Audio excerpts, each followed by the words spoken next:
Hi, my name is Deidre Jones. I'm here to do a video on the statement of intent for educators. Um, what I learned about the California um, commissions, teachers, count credentials is for California, they require that you have a bachelor's degree as well as your CBEST test done, and you have to do a CSAT, which is an examination that shows that you know you're well rounded in the course, the study courses that you have had to do within your degree coursework.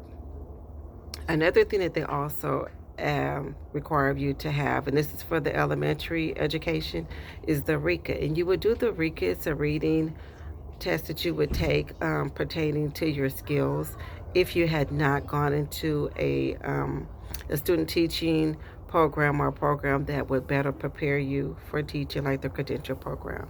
And for the special education, what they require you to have the same things, the BA with the CBEST. You have to have those two documentations before you even can go into the credential program. Once you go into the credential program, you can then show that you have already paid for your exams for the CSET, and then that would be your ticket as well to get into the credential program. And these are some of the exams that the California state requires, their education department requires. And another thing that they require for the special education is they've implemented an autism disorder.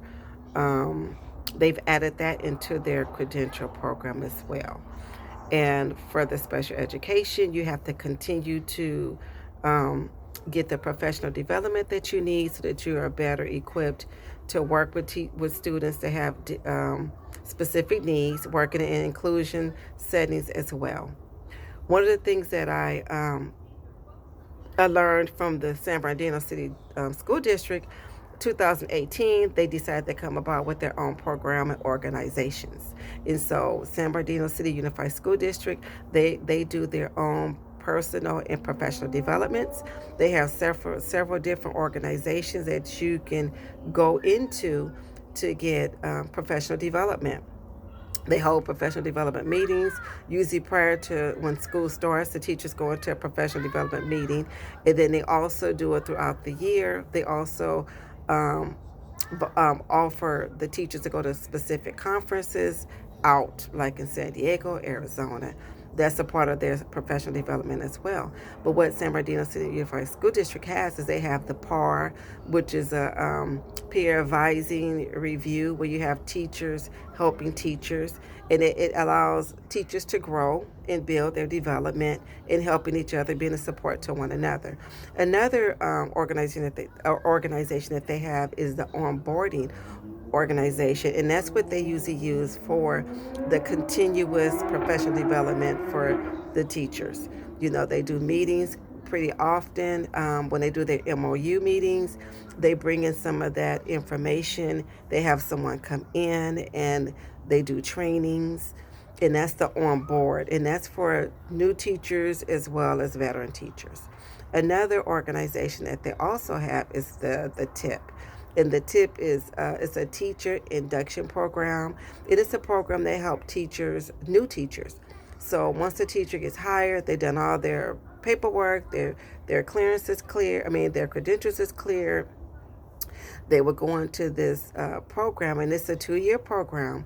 And what it does is it helps the teachers with the developmental, professional development, as well as personal development. Because as you have someone coming out to your classrooms, mentoring you, it's going to help you in a lot of areas, personally as well as professionally.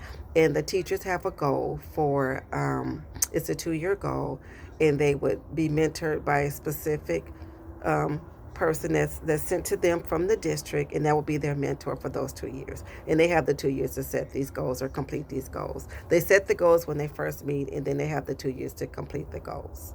And one thing I didn't mention was the credentialing program.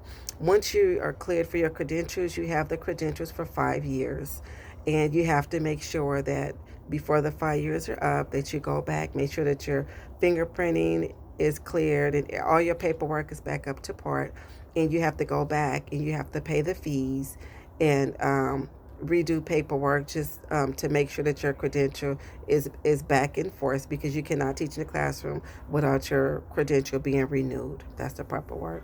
The credential has to be renewed every 5 years. Thank you. Have a good evening.